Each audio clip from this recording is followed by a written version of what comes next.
More than 3,000 years ago, when the desert stretched before the eyes like a motionless ocean, there stood a tent unlike anything the ancient world had ever witnessed. It was not a shelter from the scorching heat, nor a simple resting point for weary travelers. It was described as the exact place where heaven touched the earth, where, according to the accounts, God himself descended to speak with human beings. Its walls were made of the finest fabrics, artistically embroidered with threads of gold. Every piece, every ring, every support, every curtain followed such precise measurements that many scholars compare its structure to a carefully designed code. And yet, this extraordinary tent was assembled and disassembled repeatedly, accompanying a multitude of nearly 2 million people during 40 years of wandering through the desert. And this is where archaeology encounters its greatest enigma. No ancient culture produced anything remotely similar. Not even the Egyptians, with all their splendor, created a portable structure so complex. Why would a nomadic people carry something so elaborate? And even more, why would the Creator choose a tent and not a palace carved in stone to manifest his presence? The answers begin to appear when we examine 3 rarely mentioned secrets: the colors used at the entrance, the measurements of the sacred objects inside it, and the reason why some people simply died when crossing certain boundaries. The tabernacle was no ordinary tent. It was a portable dwelling, a spiritual fortress, and perhaps the greatest architectural enigma ever left by the ancient world. Its courtyard measured approximately 148 feet long, 72 feet wide, and nearly 10 feet high. To grasp its magnitude, it was larger than a modern basketball court, and everything is described with precision in Exodus 27:18. The length of the court shall be 100 cubits, and the width 50 cubits. Each cubit is about 1.5 feet, and the math confirms the monumental size of the structure. But the most astonishing aspect was not its size, it was its construction. Around the courtyard there were no stone walls, but curtains of fine linen hanging from 60 bronze pillars, each about 9 feet tall, set into bronze bases weighing more than 60 pounds each. Exodus 27:10 is meticulous. Its pillars and their sockets shall be of bronze, their hooks and bands shall be of silver. Bronze for the foundation, silver for the details, a brilliance that must have been visible from great distances under the relentless desert sun. Imagine walking through endless dunes and suddenly seeing a great white rectangle shining under the sun, its pillars reflecting light like silent torches. And despite its size, there was only one entrance, a door roughly 30 feet wide, located on the eastern side. Why only one? Why not make access easier? The answer lies in the colors of that door. Exodus 27:16 reveals them: blue, purple, scarlet, and fine twisted linen. Colors extremely rare and costly in antiquity. Purple came from thousands of crushed shells, scarlet from rare insects, and blue from nearly extinct plants. Nothing there was accidental. Everything had spiritual meaning. Each color represented something the visitor needed to understand before crossing that threshold. And upon passing through this entrance, the visual impact was immediate. At the center of the courtyard stood a bronze altar measuring approximately 7.2 feet on each side and 4.2 feet high. Exodus 27:1 states that it was square and hollow, simple inside, but covered in bronze on the outside, gleaming like fire beneath the sun. It was there, before that massive bronze altar, that the daily sacrifices took place. Morning and evening, without interruption, without rest, throughout all the years of the journey. The altar always remained in the same position, exactly between the single entrance and the main tent of the tabernacle. No one, absolutely no one, approached the divine dwelling without first passing by the altar. It was not merely a ritual, it was a constant reminder that no human being could simply enter and exit the presence of God without first acknowledging their own condition. Something had to be offered. One had to recognize their unworthiness. Right behind the altar stood the bronze basin. Exodus 30:18 explains it clearly. It was a place for washing. The priests purified their hands and feet before entering the tent. They washed not for hygiene, but for reverence. The purification was not symbolic. It was mandatory. Only after this did the person approach the central structure, the very tent of the tabernacle. This main tent was made of 45 boards of acacia wood, all overlaid with pure gold. Each board stood approximately 15 feet tall, forming a golden wall that shone intensely under the desert sun. Imagine walking there and seeing those walls reflecting light like mirrors of fire.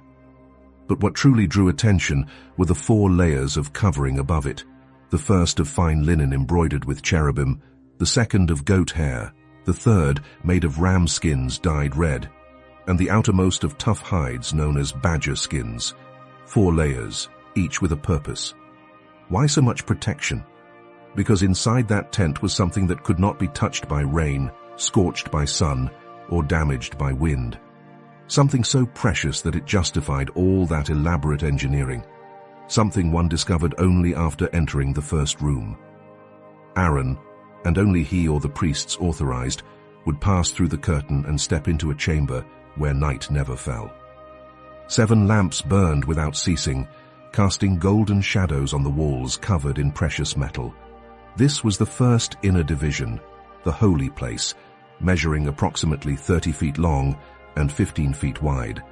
Only the priests could enter there. The walls, all of acacia wood overlaid with sheets of gold, gleamed to the point of turning the room into a kind of permanent dawn. Exodus 26:29 commands, "And you shall overlay the boards with gold." On the left side stood the most artistic piece in the entire tabernacle, the 7-branched lampstand. Exodus 25:31 describes its construction. "You shall make a lampstand of pure gold. Of beaten gold shall the lampstand be made." Nothing was molded. Every curve, every flower, every detail was hammered by hand from a single block of gold. Exodus 25:39 reveals its weight.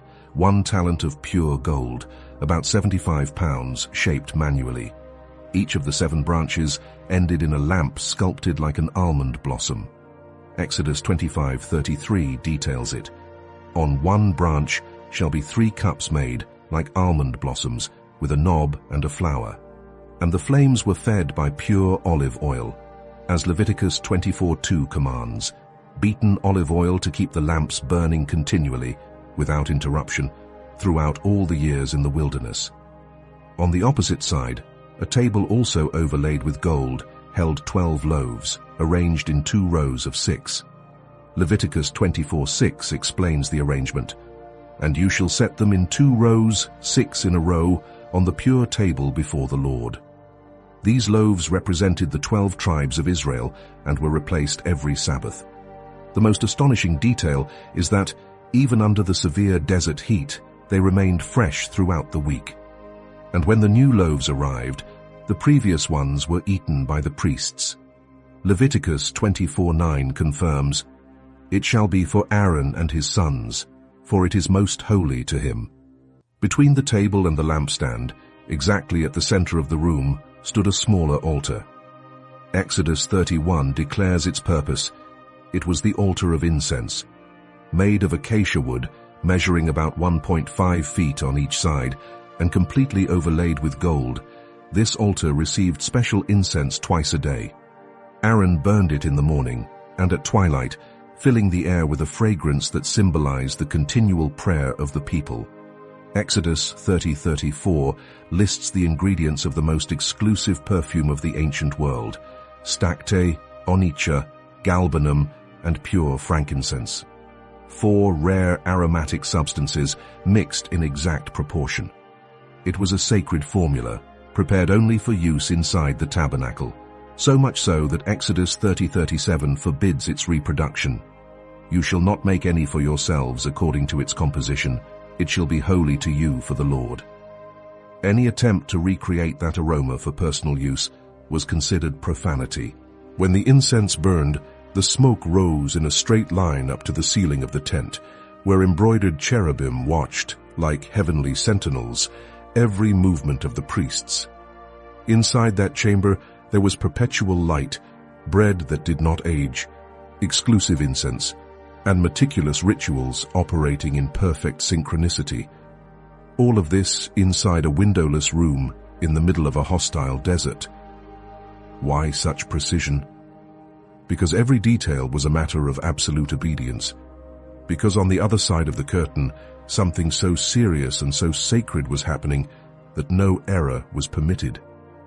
When the most dreaded moment of the year arrived, the high priest tied a rope around his ankle before entering the next chamber. If anything went wrong and he died, no one was allowed to cross the threshold to retrieve him. It was forbidden. His body would be pulled out by the rope. Leviticus 16:2 describes the danger. Tell Aaron not to enter the sanctuary at any time behind the veil, so that he may not die. Entry was allowed once a year, and only by one man. Any deviation resulted in instant death. The curtain that separated the holy place from the final chamber was a true masterpiece of woven fabric. Exodus 26:31 describes its craftsmanship. You shall make a veil of blue, purple, scarlet, and fine twisted linen, with cherubim skillfully worked into it. These were celestial figures embroidered with precious threads, symbolizing real beings who guarded access to the divine presence. Behind that veil stood the Holy of Holies, a perfect cube measuring about 15 feet in each direction. Exodus 26:33 states its purpose. There the Ark of the Testimony would be placed, isolated from the rest of the tabernacle. At the center of that golden cube rested the most valuable and at the same time most dangerous object ever constructed, the Ark of the Covenant. The Ark was a chest of acacia wood measuring approximately 3.67 feet long, 2.19 feet wide, and 2.19 feet tall. Exodus 25:11 commands that it be overlaid with pure gold inside and out, turning the wood into a core encased in layers of precious metal. Covering it was an independent lid called the mercy seat. Exodus 25:17 declares, You shall make a mercy seat of pure gold, 2.5 cubits long and 1.5 cubits wide, solid gold covering the entire opening. At the ends of that lid were 2 identical sculptures, the golden cherubim. Exodus 25:18 says, You shall make 2 cherubim of gold, of beaten work shall you make them. They were heavenly creatures shaped by hand, with outstretched wings that touched in the center. Exodus 25:20 describes their posture. Their wings shall spread upward, overshadowing the mercy seat. Their faces shall look toward each other. And exactly in the space between those wings occurred the most extraordinary moment ever recorded in human history. Exodus 25:22 reveals, There I will meet with you, and I will speak with you from between the 2 cherubim. The voice of God emerged from that invisible point above the ark's lid, between the golden wings. It was there that Moses received instructions, guidance, and judgments. Inside the ark, 3 objects preserved the memory of the wilderness miracles. The stone tablets written by the very finger of God on Sinai, Aaron's almond rod that budded overnight, and a golden jar containing the manna that fed the people for 40 years. These 3 testimonies were the spiritual heart of the nation, tangible reminders that the God who spoke between the cherubim also walked with them through the desert. Hebrews 9:4 confirms what was kept inside that sacred ark. A golden jar holding the manna, Aaron's rod that budded, and the tablets of the covenant. 3 impossible objects to coexist inside a simple wooden box overlaid with gold. They were living reminders of miracles that defied natural laws, and all of them were concentrated inside a space less than 4 feet long and just over 2 feet high. 3 miraculous objects, 13 physical impossibilities, gathered inside a single sacred chest. The divine presence that hovered above that golden cube was so intense that it instantly killed anyone not authorized to approach.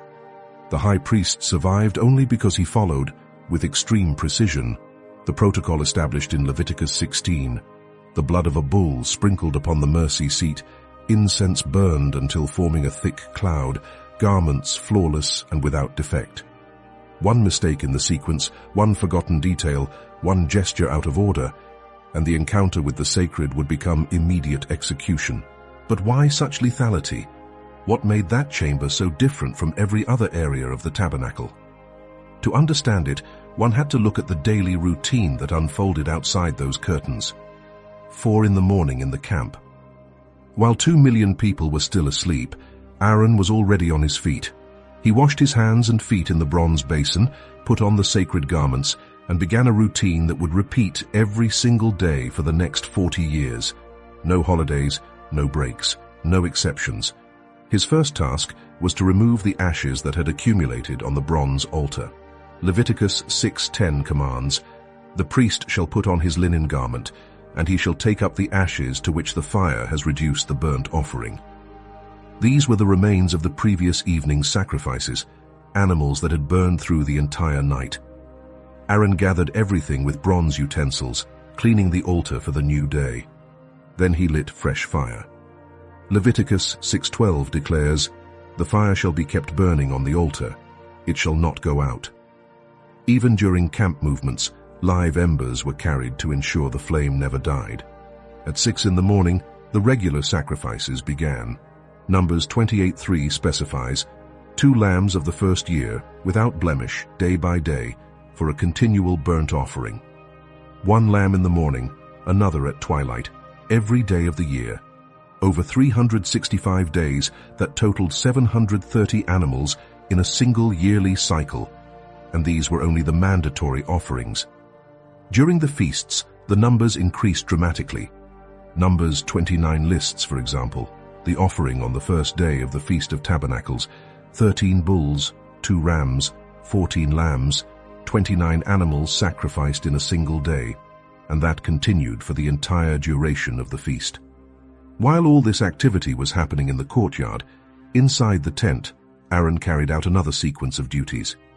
In the morning, he inspected the 7-branched lampstand. Some flames went out during the night, and he rekindled them. Exodus 37 describes, "Aaron shall burn fragrant incense on it. Every morning, when he tends the lamps, he shall burn it." There was the individual cleaning of each cup, the refilling with pure oil, and the lighting of the flames. Then came the incense, burned on the golden altar. On Sabbaths, Aaron replaced the 12 loaves of bread on the table, as Leviticus 24:8 establishes. Every Sabbath day, he shall set it in order before the Lord continually.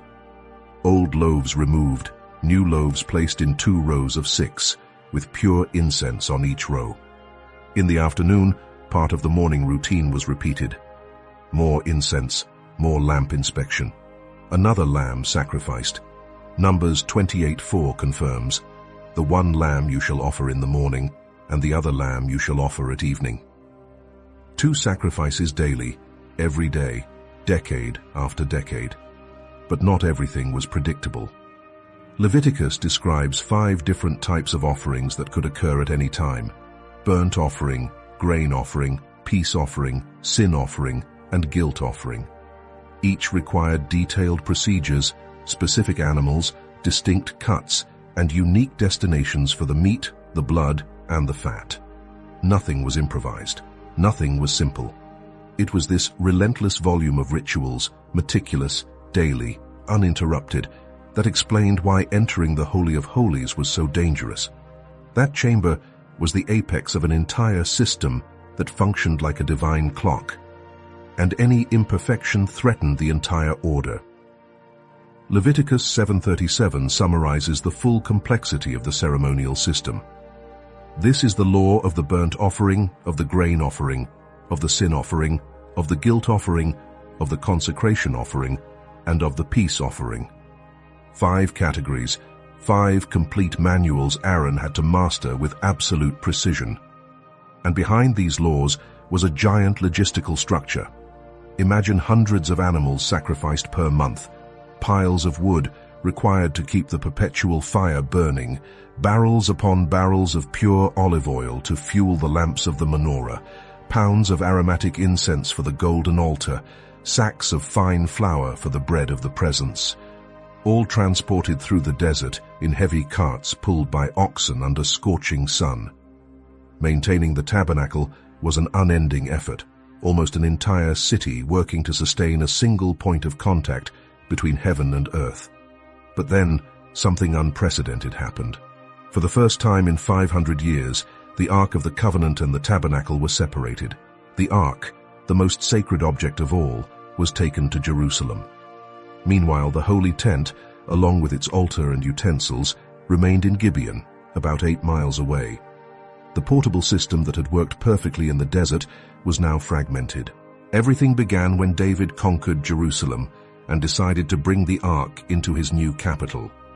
2 Samuel 6:12 records the moment. So David went and brought up the Ark of God from the house of Obed-Edom into the city of David with gladness. The entire city rejoiced, but David did not bring the tent with it. 1 Chronicles 21:29 explains the reason for this separation.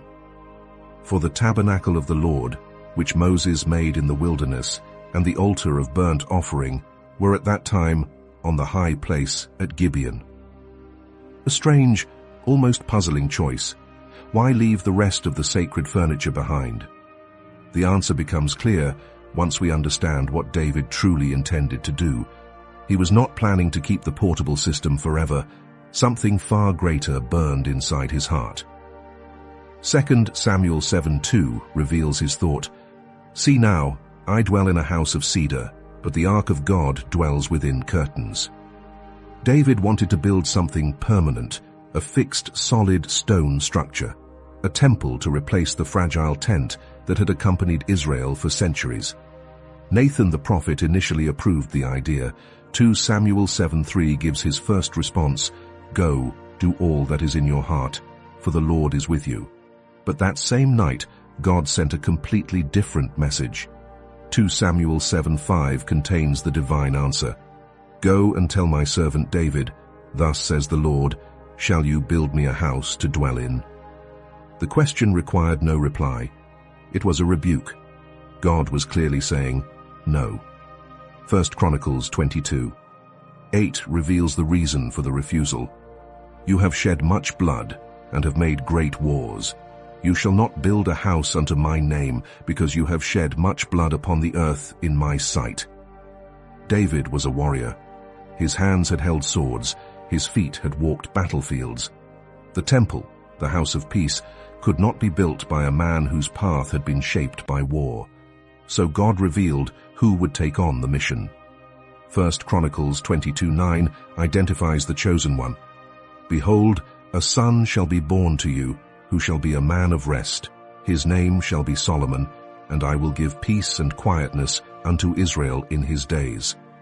Solomon, the son of peace, would be the one to build the permanent house of the Lord. But David did not sit idle. Knowing he could not build the temple, he decided to prepare everything so his son Solomon would not start from nothing. 1 Chronicles 22:5 records his intention. Solomon, my son is young and inexperienced, and the house that is to be built for the Lord must be exceedingly magnificent, of fame and glory throughout all lands. Therefore I will make preparation for it. David did more than prepare. He gathered a quantity of resources that surpassed every construction known in the ancient world. 1 Chronicles 22:14 lists the accumulated treasure: 100,000 talents of gold and 1,000,000 talents of silver. Converted to modern values, we are talking about approximately 3,400 tons of gold, 34,000 tons of silver, a wealth so extraordinary that no palace, pyramid, or ziggurat ever came close to matching it. It was enough to build the most expensive structure ever planned in ancient history. When Solomon finally received the mission and began construction, his first act was to restore what had been fragmented during his father's time. 1 Kings 8:4 describes this historic moment. And they brought up the ark of the Lord, and the tabernacle of meeting, and all the holy furnishings that were in the tabernacle. For the first time in decades, The Ark of the Covenant once again stood in the same environment as the other sacred objects, the lampstand, the table of the bread, the altar of incense, all reunited under one roof. But now, the setting had changed. It was no longer a tent exposed to the desert wind, but a monumental structure. 1 Kings 6:2 gives the dimensions of the new building. 60 cubits long, 20 cubits wide, and 30 cubits high. Approximately 90 feet long, 30 feet wide, 45 feet tall. In other words, the new temple was 3 times larger than the original tabernacle, built with carved stone, imported cedar, and pure gold, a permanent, immovable, magnificent work. The tabernacle had fulfilled its purpose perfectly. It accompanied the people from the wilderness to the promised land. Now that Israel finally had a permanent home, God also desired a permanent house. The era of mobility had ended. And when we look at this journey, from the simple tent in the desert to the majestic temple in Jerusalem, we understand something profound. God walks with us in the days of wandering, but He also desires to dwell with us when we finally find rest. Each phase has its purpose. Each structure has its mission.